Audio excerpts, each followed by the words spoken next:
who's as adamant about his or her position as I am about mine, whom you think is sharp. Seriously, we know that. And another thing, we heard him say that... Larry Elder here, and welcome to another edition of And Another Thing. This is edition number 73, believe it or not. Go to LarryElder.com if you want to become an Eldorado, and why wouldn't you? Fill out the form. You're going to get a free copy of Michael and Me. What's Michael and Me? That's my award-winning feature-length documentary where we look at the Second Amendment and where I asked the director, Michael Moore, I confront him. I asked him 3 times, how many times do Americans use guns every year to defend themselves? I mean, we know how many people die. But how many people use guns every year, often just brandishing it, to defend themselves? I asked him that 3 times, and 3 times he said, well, you're going to have to get the DVD to find out. Go to LarryOver.com, fill out the form. It'll be coming to you post-haste. Now for episode number 73 of And Another Thing. I want to talk about Sterling Gate. Donald Sterling, as you well know by now, was on tape making disparaging comments about black people in general and about Magic Johnson in particular. He told his girlfriend that he did not want her sitting next to Magic Johnson at games. More than that, don't bring your black friends to games. For that reason, the NBA commissioner is recommending that his team be taken away from him and there be a forced sale. And most people are okay with that because the owner of the Clippers, Donald Sterling, the man we're talking about, is widely considered to be a bad guy here in Los Angeles. I dissent from almost all of this stuff. First of all, let's talk about the privacy issue. Doesn't anybody have a problem with a guy in his own home having a quarrel with his girlfriend? She secretly tapes it and gets it over to TMZ, and he loses his team over that? I remember going on the Chris Rock show during the Clinton impeachment that I supported, not because of his private conduct, but because he perjured himself. Donald Sterling hasn't perjured himself. So I go on the Chris Rock show and he goes, you're telling me that there's some sort of way I can end up going to jail because I got a blowjob? I'm just telling you what he said.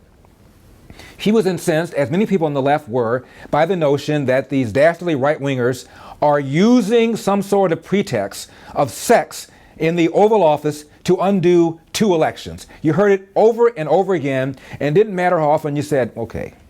However it happened, Bill Clinton perjured himself. And to have the top executive, top law enforcement officer, perjure himself and do nothing about it would set a bad precedent. I know you don't agree with that, but that's what the deal was. Still, many people today believe that Bill Clinton got impeached for personal conduct. But those same people are okay with Donald Sterling losing his team, even though he was engaged in personal conduct and never testified under oath, let alone perjured himself. You with me? The very same people now are quiet because Sterling's a bad guy. Sterling's a racist. And therefore, okay, so maybe he got the tapes and they got out kind of squirrely, but he's a bad guy anyway, so whatever. That's how a lot of people feel. Are you kidding me? Marge Schott, the owner of the Cincinnati Reds, is on tape referring to one of her black ball players as my $1 million N-word. And she didn't say N-word. She was not banned for life. She was suspended, but not banned for life. George Steinbrenner made an illegal contribution, is a convicted felon. He even sicked private detectives on one of his players, Dave Winfield, to find out what Winfield was up to. He was suspended several times. He was never banned for life. So you banned Donald Sterling for life because his girlfriend trapped him into saying some inappropriate things on videotape, or on tape? And by the way, the girlfriend did everything but hold up cue cards to try to get the old guy to say the N-word, and he didn't say it. Now let's talk about what he did say. What he said was, I don't want you sitting next to black people. You can boink them. He didn't use the word boink. You can do anything you want with them, just don't bring them to the game. Now they can go to the game by themselves. So because he essentially is excluding Magic Johnson from sitting next to her, he's a racist who loses his team. And if you go over the tapes and you really look at what this guy is saying, what you got is an old 80-something-year-old guy who's got a mistress to whom he supplied a house and a car and clothing and other things. And what he's saying to her is, look, I'm embarrassed when you show up here with Magic Johnson. Can you just not do that here? I'll buy everything else. All I'm doing is asking you not to do that. You can go and sleep with him. Just don't do that here.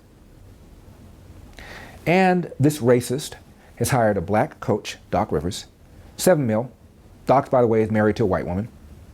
I think racists kind of have a problem with interracial marriages, don't they? And Chris Paul, his starting guard, makes $18 million. He has the 6th largest payroll in the NBA, in a league that's 85% black. 12 of his players out of the 14 are black. The average NBA player makes $5 million a year, and the old dude's girlfriend is black and Latina. Now, if that's racism, he needs to go back to racism school. Now, let's talk about these owners. There are 29 owners, and my understanding is they are very likely to vote unanimously in favor of getting rid of this guy. Do you think those 29 owners could withstand the kind of scrutiny if somebody put a camera or a microphone in their home, in their bathroom, in their kitchen? And most of these people have made their money with cutting some kind of corners. Many of them have. It's hard to get rich enough to buy a club unless you've done some kind of things where you end up in court or where somebody puts you in court. So for all these people that have ever said anything untoward about blacks, gays, Jews, whatever, and somebody may come out and say that you said it, this guy has $1.9 billion. If I'm him, and I'm angry at what these people have done to me, I'm going to hire a private dick for every one of these cities where they have franchises. I'm going to put a microscope up every one of these owners' butts. I'm going to find out stuff that they've done, and we'll see who sells what club to whom. Finally, this man has spent all sorts of money with the recently defeated bill to raise the minimum wage to $10.10 an hour, which Republicans logically voted against.